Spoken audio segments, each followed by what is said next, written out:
What the fuck? Sorry, there we go. We had filmed 3 minutes already, but someone forgot to record sound. Sorry, Look, Tammy, if you're watching this. it's okay. It's no secret on this channel that audio isn't always respected. All right, that's on me. That's fair. I don't care about sound as much as I should. You know, as a as a musician, you'd think I'd care more, but You no, would think, yeah, you would think. no, because I care about the art, not about the. Anyway, welcome to Donald Discussion, where audio isn't really Where the audio doesn't matter. where the audio doesn't matter. It's like points. Oh god, just like points, yeah. Well, welcome. Obviously, we haven't been in the same room on camera in a while, Yep. but we are now, and we're keeping to the guidelines as far as I'm aware. Yeah, I which is I do a have a meter to mask 2 meters. Oh, if yeah. necessary. If necessary, I do, and I have plenty of hand sanitizer and gloves. Exactly. So. Not on camera right now, but trust us, Yep. we have them. Yep. And also because we haven't really done an episode like this in a while, it might be good to just kind of catch up on Yeah, things on that stuff. have been going on. From the brief thing we had talked about before, most of it appears to be DC, so I imagine today's episode is going to be just catching up on DC stuff, and then we'll do another episode about I mean, something honestly, else. DC might be best to kind of keep on the back burner for later. It's best to kind of like sum up a couple of things that they've That's true. announced that they're going to talk about on the 22nd of August, which is the whole That's DC true. fandom event. Basically, the main thing that they're going to talk about is the Suicide Squad film. Yep. Suicide Squad game. Yep. Justice League Snyder Cut. And I think that's about it. Maybe. I imagine they'll do like things like announcing the Yeah. second or the fourth season of Young Justice and another season of Yeah, Harley exactly. Quinn. So they'll announce stuff yeah, like yeah, that. and probably like another season of Titans and Black and Lightning and all the all the ABC CW shows stuff. and whatever. And then also, I mean, they did also announce an animated Death in the Family kind of interactive film. Yeah. But the main thing I don't understand is if they're going to talk about it then or if it's already released. I haven't quite understood what they were saying. Yeah. It might already be released. I don't. Maybe it is. I don't think it is, but we can take a look at it on the PlayStation Store later and see Yeah, I if mean, it's there. I mean, I'd happily watch it as well as possible because that seems quite. I mean, I don't know if you know this, but Under the Red Hood is probably my favorite animated DC film. I think it's most people's favorite animated DC film. Just because it's just so well done in terms of, first of all, casting, Yeah. because it's none of the original cast, Yeah. but they still nailed it. Especially our good friend of the show, MPH. He's not a friend of the show. He doesn't know us, but we'd like to. And I think most of the cast is returning as well. So Bruce Greenwood as Batman. Which you got a voice actor to voice Batman whose name is Bruce. Solid. Nailed it right there. And it's Jensen Ackles who plays Yes. Red Hood. Yeah. So that's quite exciting. Yeah, that will be interesting. But for the most part, other than that, for DC, there's just not a whole lot to say right now. Yeah. Marvel, even so, like same thing. Like I guess there's this thing. Ultimately, all we can Yeah. really do is make things like speculations, probably about things like the Suicide Squad game and how that will work, because that will be interesting. The fact that you mentioned it was being made by Yeah. Rocksteady, so I'll be interested to see how the mechanics in that game works. Because part of me doubts. The only reason I would think there's a first-person shooter element to it is because of Deadshot, but he's not the only character in Suicide Squad, so I doubt it's going to be done that way. I worry about it because I don't want it to be like Deadshot and Harley Quinn and the other guys, Yeah. like the film, Yeah. like the previous film. Not Most iterations that they do that aren't in the comics. Let's be Yeah. perfectly honest. Yeah, I mean, there's other members there. Weirdly Can enough, someone please give some love to Captain Boomerang? No one To be ever fair, will. what was the last animated Suicide Squad film? Oh, Hell to Pay. Yeah, that was actually, in terms of Okay. it was good because they spread it out a little Yeah. bit better in my It had opinion. good tone. It had a good tone, and the fact that it wasn't just Deadshot and Harley Quinn, the fact that they kind of Yeah, included and pushed a few more other characters was good. yeah. I don't know. I feel like they have like, actually, now I'm thinking about it. The first animated Suicide Squad film, Suicide Squad. Suicide Squad is the one who kills himself. Just underwater, no one cares. But the Suicide Squad, Assault on Arkham. yeah, Arkham Assault. that one was quite good. That was good, yeah. Because they really got the feel of it right, and they really got the idea of you know, Batman always looming over them. Yeah. That's what the live action film kind of lacked, in my opinion.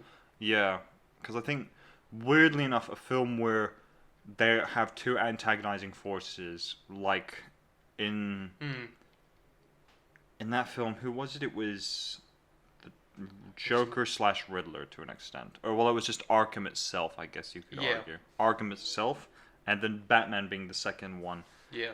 And obviously in the end they can't do it for every film, because otherwise it will get tiresome. But at the same time, I think it would have been nice to have, because that was why I think when you look at the Justice League Unlimited introduction to the Suicide Squad, it was so great because it set them up as that they are bad guys, and the people they're working for are assholes, and you're kind of, in a weird way, still rooting for them against the Justice League. Yeah, in a way. In a way. Because they were the protagonists of the episode, and there were some sympathetic notes to the characters. Yeah. That's the thing, is these characters need to be fleshed out quite a bit. Yeah. Which the live action film tried to do, and kind of failed in some ways. I think it flushed out Deadshot relatively well. Harley Quinn, it did and didn't at the it did, but at the same time it didn't do anything for me, if that makes sense. But it doesn't matter because she got her own film. She got her own film, not a Birds of Prey film, her own film. To be fair, it felt like her own film, but you know, it was okay. It was okay. That's the thing. It was a very average film, I would say. It didn't. It's not as great as what people would say. I did enjoy it, but it was basically what you exactly expected it to be. Yeah, exactly. No, it was slightly better than I expected. It was slightly better, I would say. Yeah, because I was expecting it to be awful. Yeah. But that's the thing. When you look at it in terms of, because I actually rewatched Shazam again recently, and it's a fucking great film. It's a great film. I fucking love it, and that's always gonna be top. And I probably would say Wonder Woman above Aquaman for me, but I think that's in pretty... terms of the actual quality of the film, yes, fine. Yeah. But Aquaman is still a damn great film. It's still a great film. For that's all why. The wrong reasons, admittedly. Well, the thing is, actually, because I remember I rewatched quite a few scenes from Aquaman, and the thing is, there are points where I think, boy, this is actually generally, like, Jason Momoa is great in it. It's got some great action sequences. The underwater stuff is brilliantly done. I must confess, I find Amber Heard's... Gonna get a lot of fucking memes from that, aren't we? That's... Go on, say what you want to say. No, weirdly enough, it's not anything to do with the meme, but it's more I found that her hair was too red, if that makes sense. Like, I looked at it and I thought, no, that looks blatantly artificial. There's an easy joke to make there, but I'm gonna contain myself. Oh, God. It's not related to Johnny Depp or Salt. Oh! But it is. Oh. I'm sorry. That's an appropriate thing to do on the show. Anyway. To be fair, we've kind of already crossed that bridge and burnt it. Multiple times. Yeah, so there's no way back. Yeah, and it's like a bridge over like a chasm. There's no water at the bottom. Yeah. It's even when it rains, it's just like no. It flows down into a toxic ocean. But yeah. But think about it. I think what. Just talking a little bit more about DC. They confirmed Henry Cavill's returning now, isn't he? Not just for Justice League, but he's probably returning for more. Yeah, like which is I'm quite happy about that. And we still want that James Cameron Superman film. Yeah. Oh, one thing. Sorry, J.J. Abrams. J.J. Abrams, Cameron. yeah, James. James Cameron will just make 4 more. And everyone will kind of go. Everyone on Krypton is blue.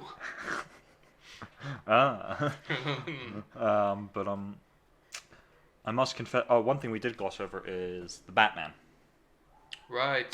They've released a lot of new images of him probably in the suit. Massive forehead. Of his massive forehead and him in the suit, and him dancing with Selena Kyle. Can't remember the name of the actress. I haven't actually seen that one. I don't know if I still have the images. I don't know. I doubt it. That's quite cool. But yeah, they have released more stuff. Him and like his business. Also, just want to clarify. I'm fully aware that his forehead is massive because it's a helmet. I get that. It's fine. Yeah. Okay. Yeah. Yeah. Okay. Fine. And her in costume. Uh, Catwoman in costume. I don't recognize her right away. And then dancing. I mean, that works. Yeah. Like, And she of seems course, quite fitting for the role. Yeah, and you need to have that that old Yeah. shot of him in the suit. all armor shorts. I am cautiously optimistic about that. The Batman film. I think it will be good. Yeah, I think already from what I can see, Robert Pattinson looks like he's going to be really good in Yeah. it. Well, Which is kind of sad because I actually, in Dawn of Justice, I like Ben Affleck's Batman. And just I'm not gonna bother talk about that. okay, yeah. The whole The look. there are Batmans in their grave going, oh, what the fuck? Yeah, Batman in Justice League was a The very thing big is- question mark. That's the thing. If it was Adam West, Yeah. I'd have no problem with that reaction. The fact that it is not Adam West, No. and they but tried to I go would- with the grittier, yeah. darker Batman, I have a big problem No, with it. if it was Adam West, he would react very differently. Yeah. He would just go, "Oh, Superman, old chum, back to fight the good fight." Ah, quickly, old chum, help Cyborg deal with that mother box while we deal with Steppenwolf. Okay, old chum? Okay. And he gives a big old whopper to Steppenwolf. Boom. Ka-chow! I want to see that film now. that iteration of the Justice League cut, they Yeah. just replaced Ben Affleck's Batman with Adam West's Batman. The rest of the cast is still the same, Yeah. so he's completely out of place, but it somehow wouldn't I work. just wonder how many people could properly replace Adam West. Like in terms of because his And his the voice campy. is very, not just that, but his acting is one thing, but he had a charm to him. Yeah. So much to the point that Alfred Broccoli, the guy who produced James Bond films and everything, Yeah. at some point they had dinner and he was like, "Hey, I would like you to play James Bond," and Adam West refused because he said no, he should be played by a Brit. That's nice. That was interesting. That's how much charm he has. Wow. Right? No. And then also when he speaks, he has this particular vocal inflection. Yeah. He talks in a particular way that Yeah. is probably easy to mimic, but not by people who would have a similar build to him. Yeah. Animated, yes, can be done, but live action, Live action, it Yeah. will never be. There'll never be another Adam West Batman. no. Not at all. Which is unfortunate because he is probably my favorite live action inspiration. I hate to say it, but I'm sorry. I can understand because I think the thing is most of the stuff he's done in terms of quality is really good, and I think weirdly enough for the time is very accurate to the comic book counterpart. Yeah. Whereas a lot of the other iterations, they're a lot more questionable because this is where the episode's going. Now we have our topic. Yeah. You look at Michael Keaton. Michael And the Keaton. fact that he just casually fucking killed people. Yeah, and the thing is, then you also look at Ben Affleck has the same issue. The Yeah. only difference is Ben Affleck is slightly more Batman argument because I think he's got better gadgets and he looks and acts more like Batman in terms Yeah. of his fighting style. But Michael Keaton, I think, actually no, to be fair, Ben Affleck was a decent Bruce Wayne, but I think Michael Keaton was slightly better as a Bruce Wayne. Yeah. In the second film, the first one, he was just a bit more. He still kind of brooded as both characters. Yeah. And then Val Kilmer, we don't even talk about. Really, even ahead of George Clooney. I'm sorry, George Clooney had a bad situation, but That's true. he wasn't awful. It's just that the way that he was Directed. Yeah. Yeah, that's fair. I will say that. Yeah, that's fair enough. That he wasn't the thing that was wrong. I mean, about I it. don't want to speak ill of the dead, but let's be honest. There were decisions made for that film that were not. I think that's the thing. Like, you look at some of Joel Schumacher's films, and some of them are very good, and then there were It's those- just I there think were it's those because two. some people are just not made to make superhero films. Yeah, no, I would agree with that. I think Because basically they have an idea of what superhero films are meant to be, and then Yeah. that's what they make. I know I'm gonna get shit for this. I feel like Chris Nolan is in a similar vein of that. yeah, I feel like he made a Chris Nolan film that just happened to be Batman, and there's not Yeah. necessarily anything wrong with that. yeah. Especially Batman Begins, I think, solid. Mm. But I feel like The Dark Knight was slightly too abstract to be a superhero film. Yeah, I would agree with that. It felt more like weirdly enough, a Joker film than a Batman film, if that Yeah. makes sense. Because I think, And as a Joker film, it's not very good because Joker is not in it for all that much. yeah, he's not in it for all that much, but I will say, I think as we've somewhat agreed, Heath Ledger in that film is very good as the Joker, Sure, and yeah. he gives a very strong Yeah, performance. he gives a voice to a character. Like, Yeah, you know, a and character he's hasn't been in played terms that way. of live action iterations, he's probably one of the. I won't say the best, but he's one of the best. Well, Live he's- action iterations, To be fair, not if the he's best. not the ever. best one, who is? That's the thing. I think, It's a real head scratcher there. because Jack Nicholson Was did good, a decent job. but the problem with Jack Nicholson is every character he ever plays, he just plays himself. That's true. And the Joker which is no exception. That's slightly concerning when you think about it more and more. Well, no, because then you watch this film. Because he was in The and then- Shining, wasn't he? He was. Yes. Yeah. It's exactly the same. You can just character. imagine Tim Burton watched The Shining and said that, and that was it. That was, and then when he got Jack Nicholson, was just like, okay, what do you want me to do, Tim? He's like, remember The Shining? Yeah, that. And then he was just like, oh, okay, sure. I'm being paid. Here's Joker. I think Joaquin Phoenix. He gave a very good performance, and I think it tells a version of the Joker, but I don't think it is the best. It isn't the Joker. I don't know, man. I think, and that's the thing. I will say that I think there are quite a few scenes where, at the very end, especially in the scene where he is on the couch on the talk show with Robert De Niro's character, that to me, the more and more it went on. That was pretty much straight out of Dark Knight Returns. Yeah, that to me was it was straight out of the Dark Knight Returns. That to me was very Joker-esque. Yeah. But I think the lead up to it, I think we both agreed is pretty long, and that there was stuff that didn't need to be there. But there were points where it's like, okay, you can kind of see it, and then, okay, it's not him. Yeah. Well, the problem is, right, and I just realized I don't think we actually talked about this film on the podcast at all. No, we haven't. So this is like a good opportunity. The problem that I had with this film is basically to try to tell a Joker story without involving Batman. Yeah. Which is fair, because they obviously don't want to put the focus on Batman, they want to put the focus on a different character. Yeah. Besides the fact that they kind of failed, because it may not be Batman, but it is still Bruce Wayne and his father Thomas Wayne who directly influenced the story. Yeah.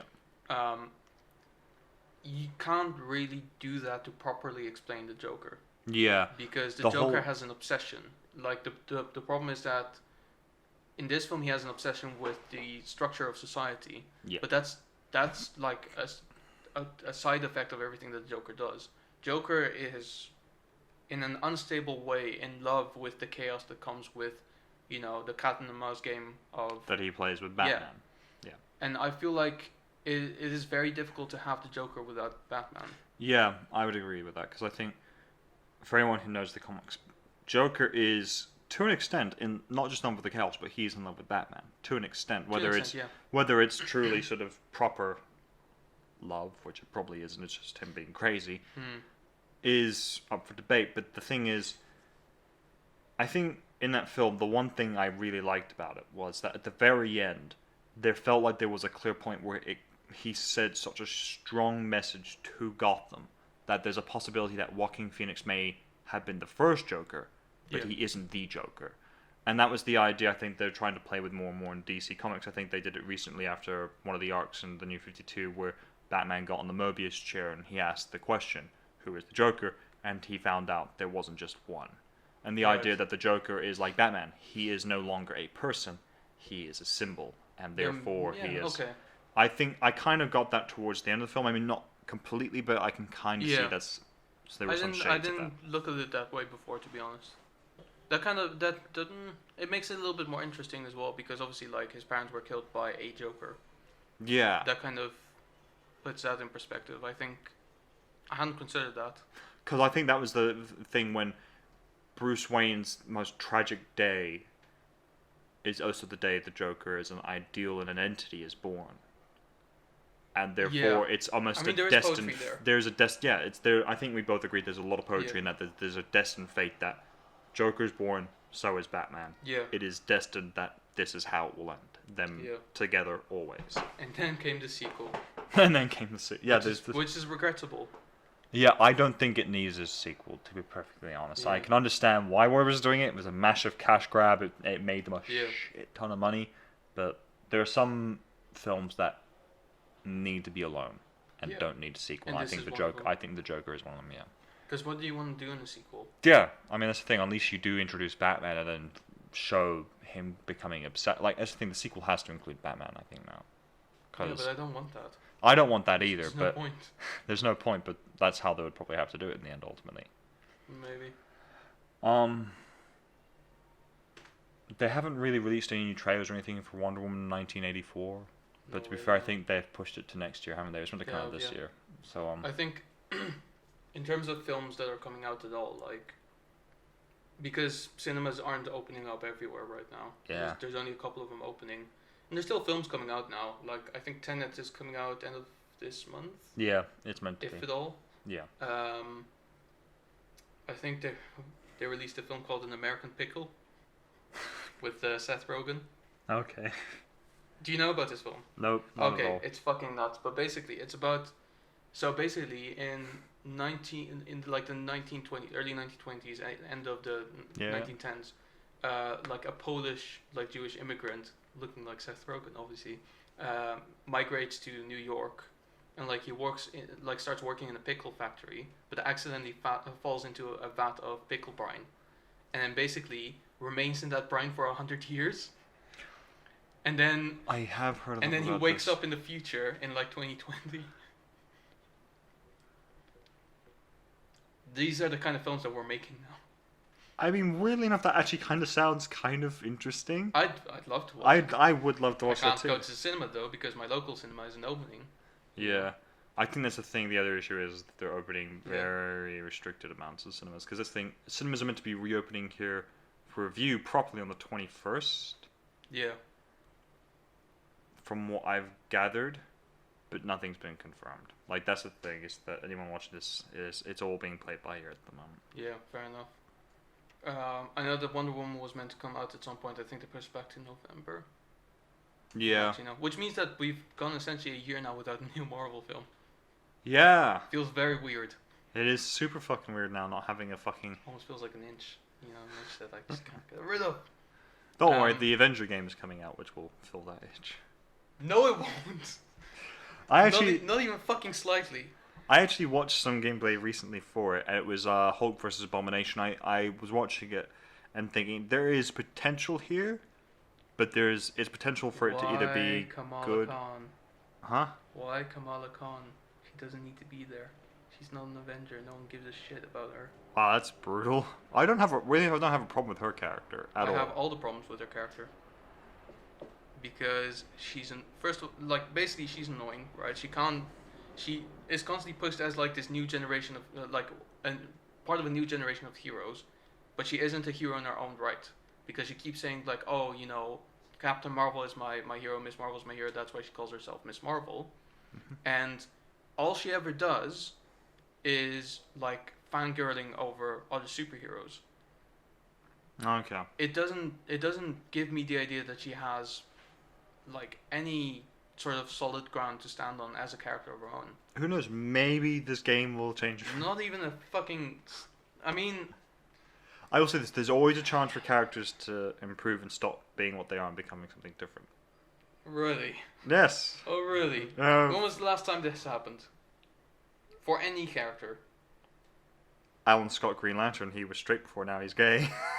Just gonna throw that out there. Okay.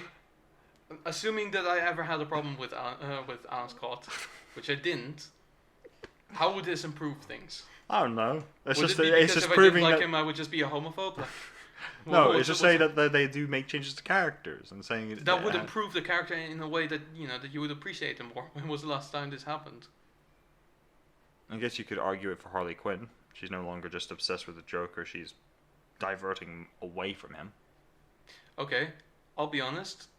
Her obsession with the Joker is what made her kind of interesting at first. At first, yeah.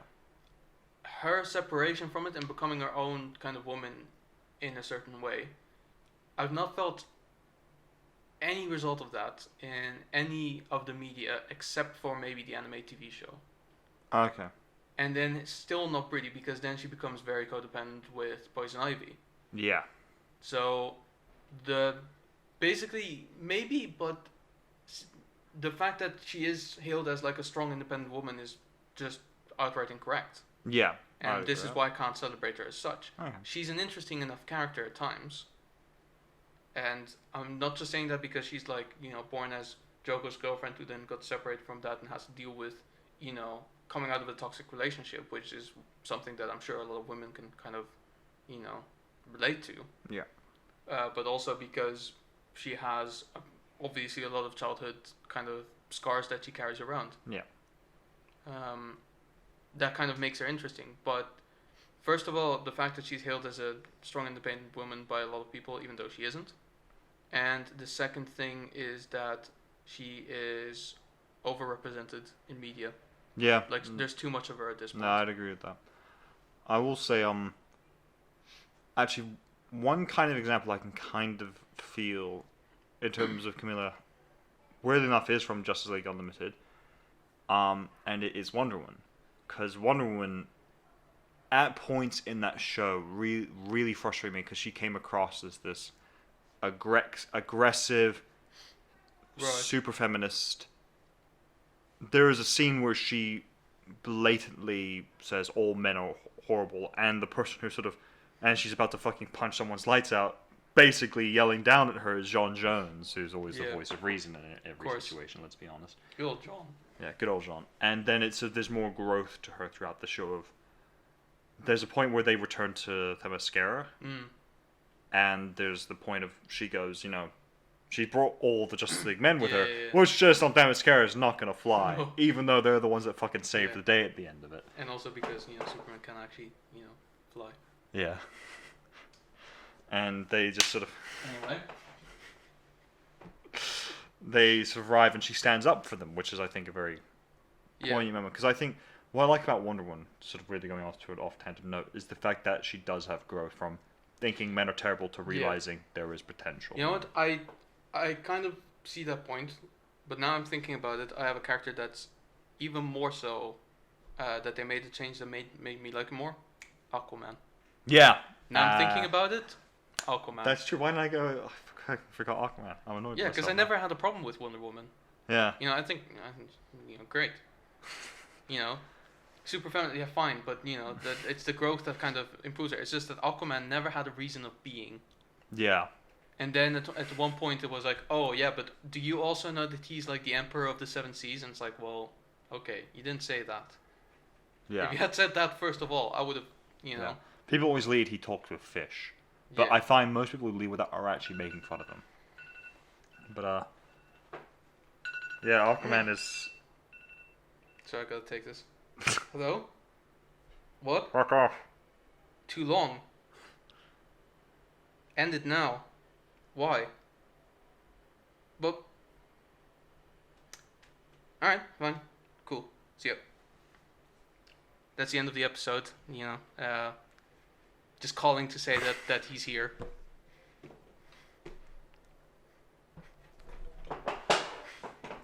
Thank you very much for watching. That was terrible. If you like this episode, please come back next week. I promise it won't be as bad. Okay, I'm gonna turn off the camera.